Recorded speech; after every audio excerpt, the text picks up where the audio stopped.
she's been part of the failures of the Biden-Harris administration for 4 years. And when she campaigned for president, in her own right, she did, in fact, promise things like decriminalizing illegal immigration and taking away health insurance. But that's a position she's clearly changed on, and No, she has she said hasn't. she has changed. Yes, she has. No, she has not. John, she has not said that. Every day here on CNN's flagship morning show, we are trying to lay out deep insight in the major historic shifts in this election. The model currently predicts Vice President Harris having a 55% chance of winning the presidency. Many months ago, I promised the American people that I would withdraw from the race if I became a spoiler. A spoiler is someone who will alter the outcome of the election but has no chance of winning. But the bottom line here is Kamala Harris is winning this race right now, at least in these key battleground states, because of what she's doing with women voters. I've made the heart-wrenching decision to suspend my campaign and to support President Trump. Because of this open border, we've had not just my daughter, but we've actually had two in the same county that we're from, where illegal immigrants have come in and have caused rape and murder.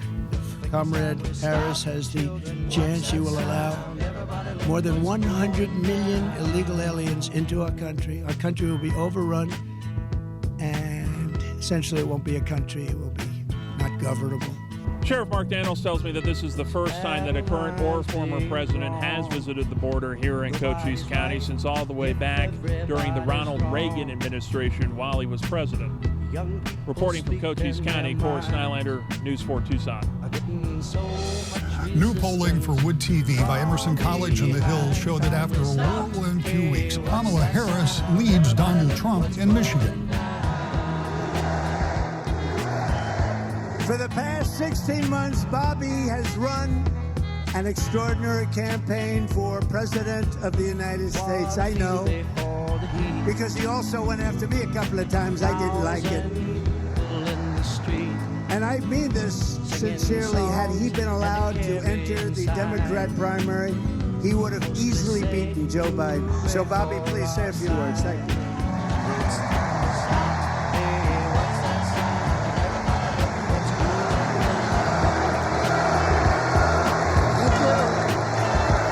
Don't you want a president who's going to get us out of the wars and who's going to rebuild the middle class in this country? Harris still leads, but it gets tighter. Look, in a three-way race with Kennedy, Harris's margin over Trump is 2.7 points. Without Kennedy, Harris's margin over Trump is 1.6. My next guest is a former 2020 Democratic presidential candidate and congresswoman who endorsed Trump this week and is helping him prepare for that debate. Here with me now is former Congresswoman Tulsi Gabbard. Thank you so much for being here. Senator Harris says she's proud of her record as a prosecutor and that she'll be a prosecutor president, but I'm deeply concerned about this record. There are too many examples to cite, but she put over 1,500 people in jail for marijuana violations and then laughed about it when she was asked if she ever smoked marijuana. She blocked evidence. She blocked evidence that would have freed an innocent man from death row until the courts forced her to do so. She kept people in prison beyond their sentences to use them as cheap labor for the state of California. And she fought to keep cash bail system in place that impacts poor people in the worst kind of way. Thank you, Congresswoman. And Gabbard didn't make those allegations up. They're not unsupported. A lot of them come from an op-ed that was written by somebody who used to work with Senator Harris. And we had just had pancakes and, you know, Auntie, can I have more bacon? Yes, I'll make you more bacon. And then we were sitting down to do a puzzle. And the phone rang and it was Joe Biden.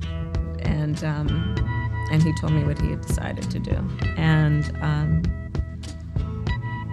I asked him, "Are you sure?"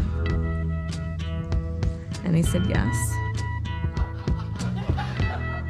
At least the kid got more bacon. All the foods in the world. When it's pancakes and syrup, you don't have pen and paper and puzzles next to it. This is the second fresh poll we've had in as many days, and it shows just how tight the race for president is. This morning, our pollsters at Epic MRA released a poll that shows Donald Trump leading Kamala Harris 47 to 46 in a head-to-head matchup. And Senator, just to be clear, there, of course, is no arms embargo. It is true that the Biden administration did halt one shipment of arms out of concern over civilian casualties. No, Kristen, that's not correct. It is correct. There's no arms embargo. For weeks, the Biden-Harris administration put an embargo not just on large 2,000-pound bombs, which of course are needed to penetrate these deep and buried tunnels, but on things like tank rounds and artillery shells and mortar rounds. It was just one shipment of arms. It was the 2,000-pound Kristen, weapons it was a that you're large talking about category and of weapons. 500 pounds. But it was a large category of weapons. Okay, but they have now moved forward with that. It's not an arms embargo, though, just to be very clear. That's a very specific term, and it's not an arms embargo. It was in place for many weeks, specifically to try to prevent Israel from entering Rafah, where these hostages were discovered.